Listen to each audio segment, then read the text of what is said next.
Africa produces more cassava than any other crop. According to FAO figures, in 2011, it produced 140 million metric tons compared to 65 tons of maize. Easy to grow in poor soils with few inputs, it has long been an important and cheap source of food. Cassava provides a source of livelihood to about 300 million people in sub-Saharan Africa. In Uganda, cassava can be grown anywhere because 80% is arable land according to a narrow survey. Coming up on Seeds of Gold. And this cassava farm, I started it with a variety called NASE 14. As you can see, we are now at a peak of the dry season in northern Uganda. But you can see the farm is still green. You don't cut it straight like this. You see the difference. You will realize that you have got 15.5 million in 1 acre.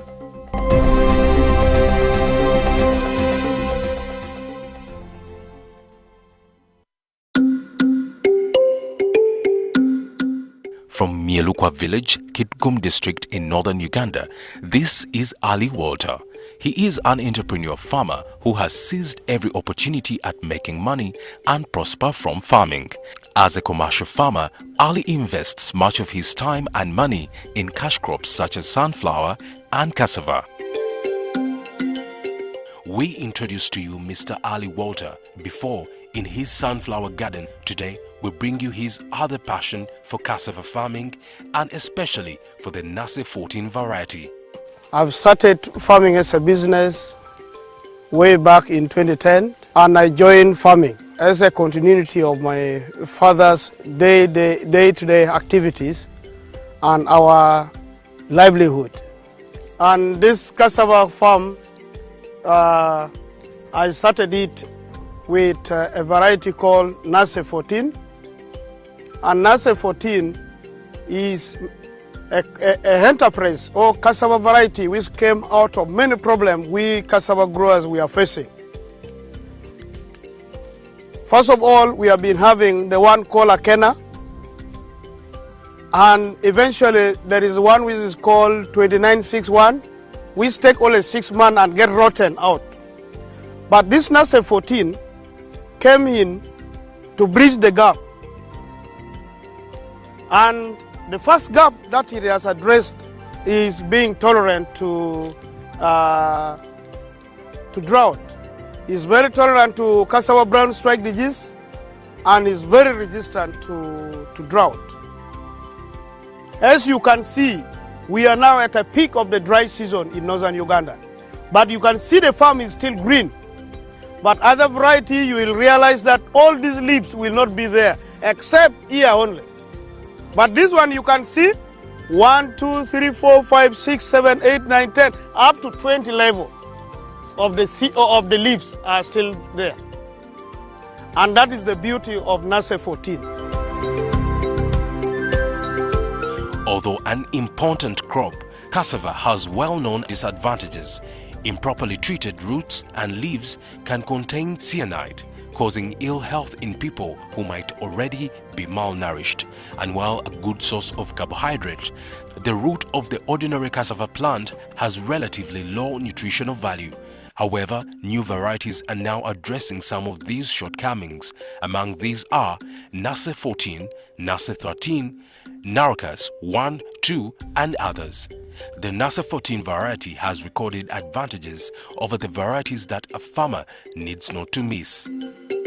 Between Narcas 1 and NASE 14, NASE 14 can take 3 years in a soil without getting rotten. If you compare it with NASE 12, which take only 6 months, you realize this is a very good enterprise. But if there is a slight difference between NASE 14 and Narcas 1. Narcas 1, it produces very big one, huge and many in the root. But this one are many, but they are very small and very long. As you can see how it has penetrated the soil. You can see this how it moves from here up to there. So that is the beauty of NASE 14. it cannot get rotten. It will remain in the soil 3 years. Another comparative advantage of NASE 14 and Narukas 1, they have very high market for the cuttings. Each bag of NASE 14, we sell it at 50,000 a bag. This year I supply 600 bags of this NASE 14 and 600 bags of Narukas 1. You can calculate and know how much we have. More farmers are still taking preference to NASE 14 over the other varieties because of its high tendency in disease resistance, which has for many years been a challenge to cassava farmers around the country. The whole variety is not tolerant to cassava mosaic. And cassava mosaic, if you compare with cassava brown strike disease, cassava brown strike disease is worse than cassava mosaic, which used to attack cassava and ginards and other things. But with cassava brown strike disease, once it has surfaced on the leaf, that means the whole root is getting out. It has finished the root. Then it manifests here. So it's worse compared to mosaic. So any varieties that cannot stand with mosaic, that means it cannot stand with cassava brown strike disease. And this NASE 14 is a whole variety together with Narukas 1 that can stand against those serious viral diseases. Those two diseases are high viral and no treatment for them. The only mitigation measure is to get another variety which are free of them. And that's why I want to thank Namulonge, Naru, for bringing us this variety which can mitigate such problem. And another thing that I want to add, why I encourage Ugandan to grow this than the local variety, is in terms of production and productivity. One all of these, if we are to have root, it is double or triple the local variety. So in terms of farming as a business, you need to go to the variety that can make you earn more profit. The local variety, you can get 2 or 3 in the entire root, but this one, if we are to have root, more than 10. More than the minimum is 10 in all one hole. So, and this one is only 4 man. Actually, this is the 4th man, this one.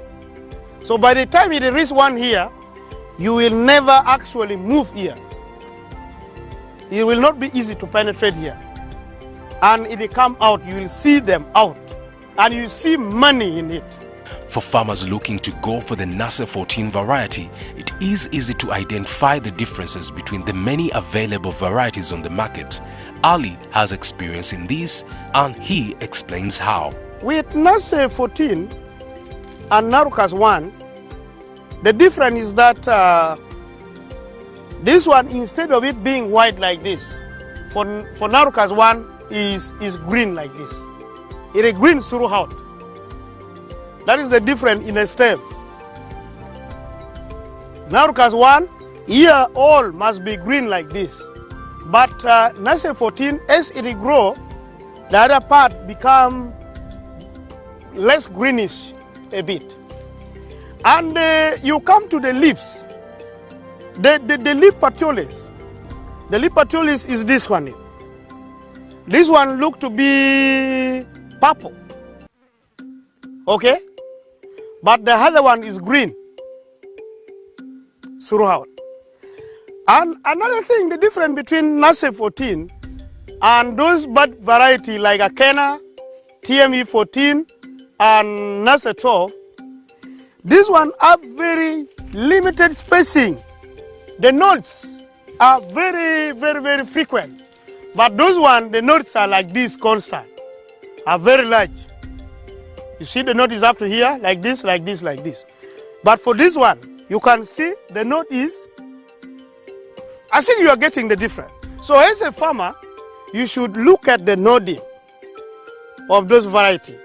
Some have very long noding, some have very squeezed node. So that is the first determining factors that we will just look at it and you said this term, one, it has been supplied by some wrong supplier. You'll say, no, this is not NASE 14. This is NASE 12. From the stem, you'll determine it. 2, with NASE 14, you see how it is huge, it's ball. But for the other one, it's very thin. The stem is thin, but this one look to be like me. You can see that. Aha. So those are the difference.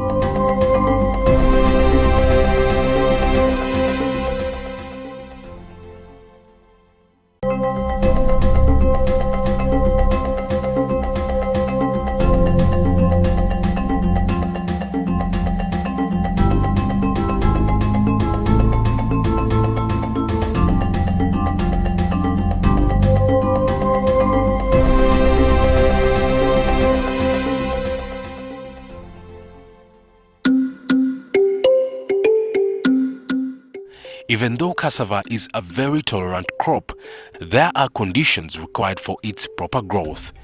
Choose stems 2 to 4 centimeter thick from the strongest plants which are not diseased and have already produced tubers.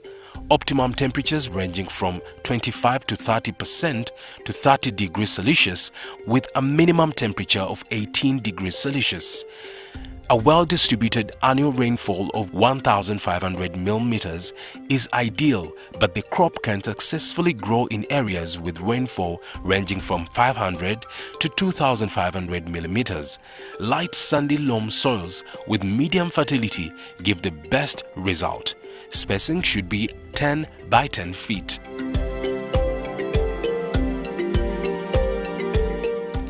Before planting, cut each stem into pieces 20 to 30 centimeter long.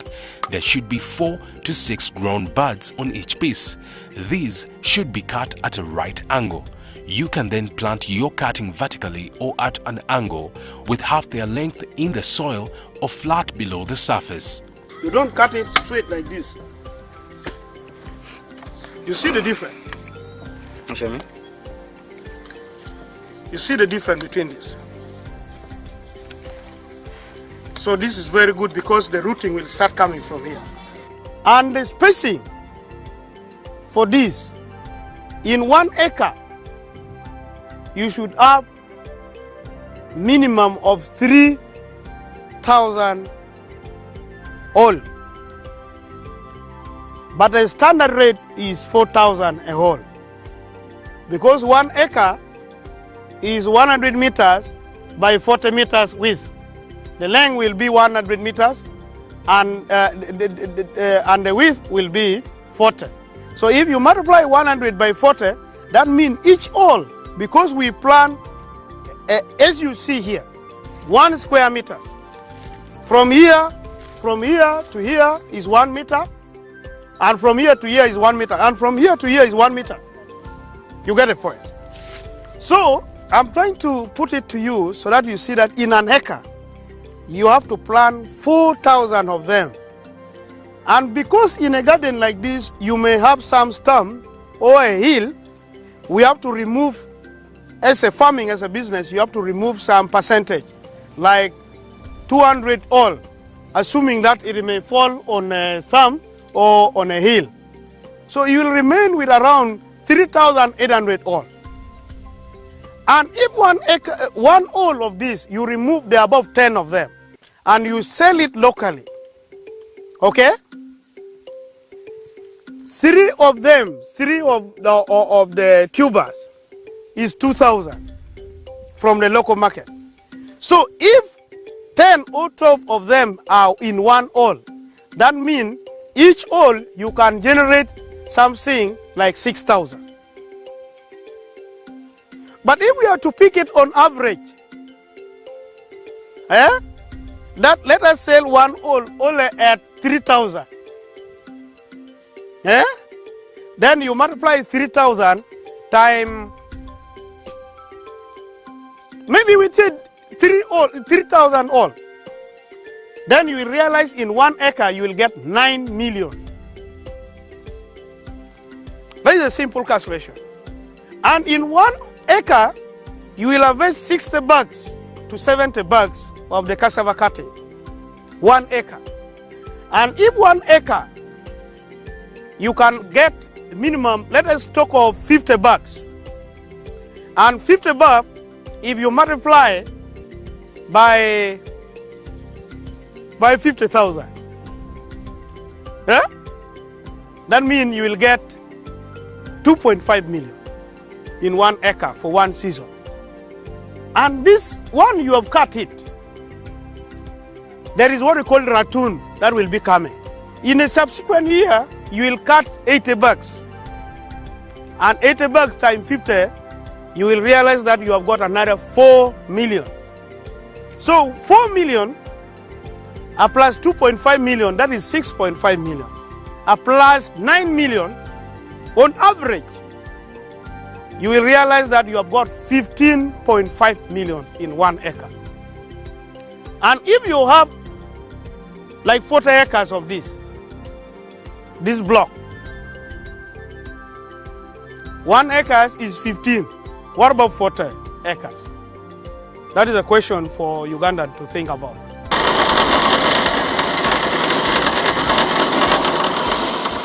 Market for cassava can easily be located. This is because it has value, both for household feeding and breweries for both local and international brew. To find good market and earn more from this crop, value addition is a highly recommended advantage. What I wanted to tell to my fellow Ugandan is that we try to add value to our cassava based on the challenges we faced. As you can see, our mothers and friends are torturing themselves, trying to split and pin them to make them into chips so that they dry up. So in a wet season, it's not easy to dry just cassava for it to meet the market demand.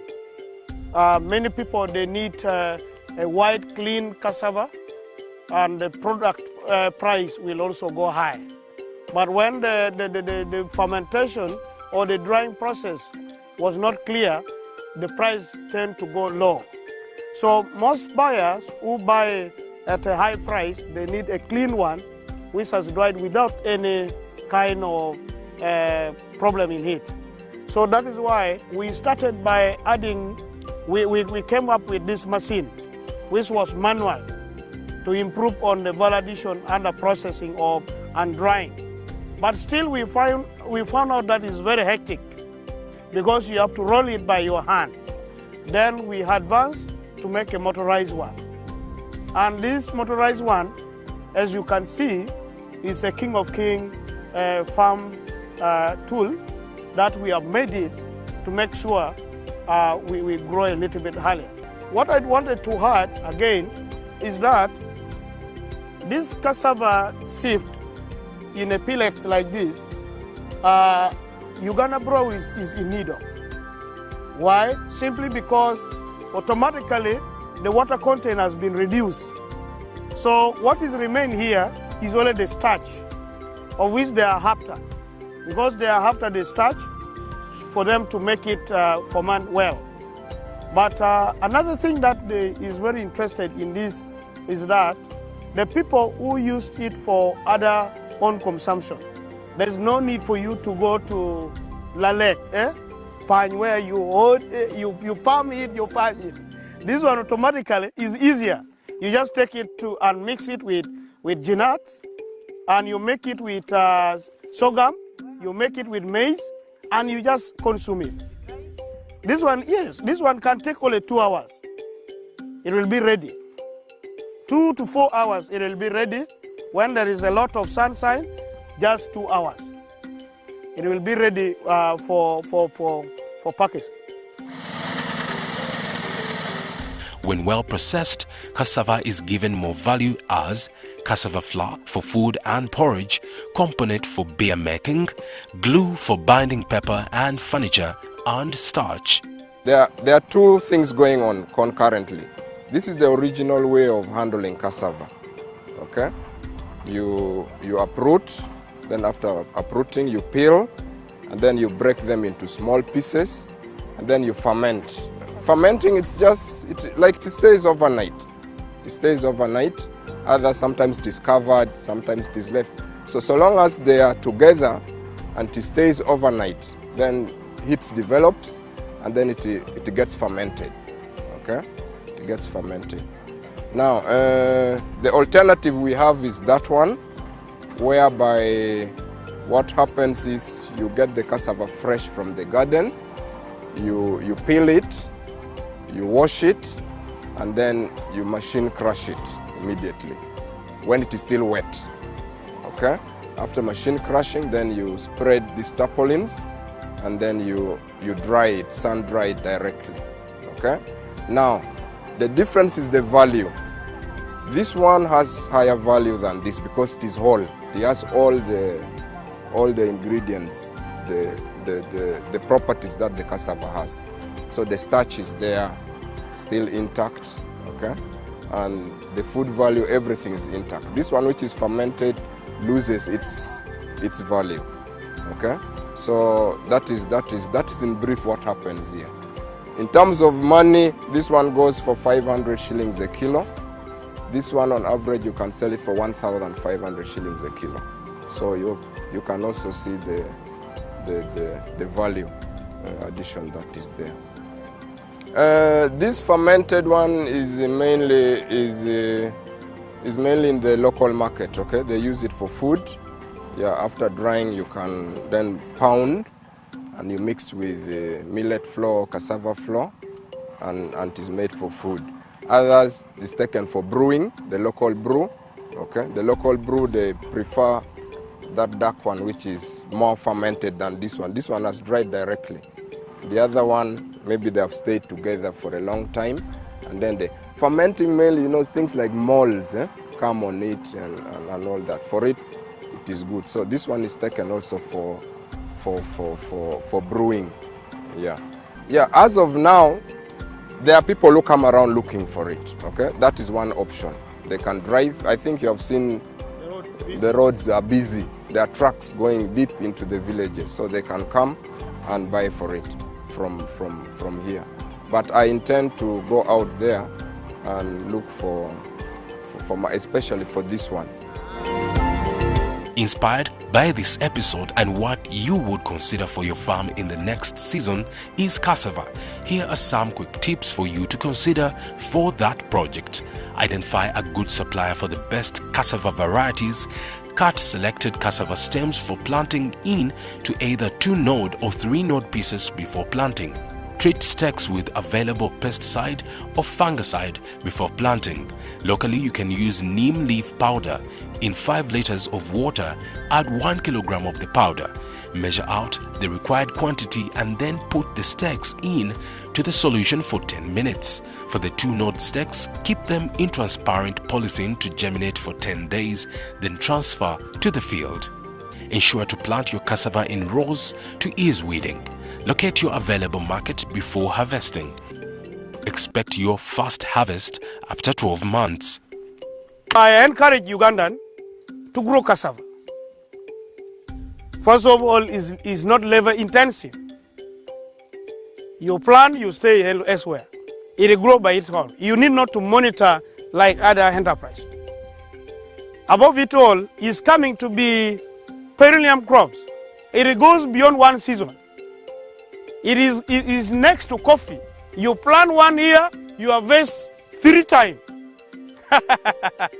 You are blessed. You are harvest this year.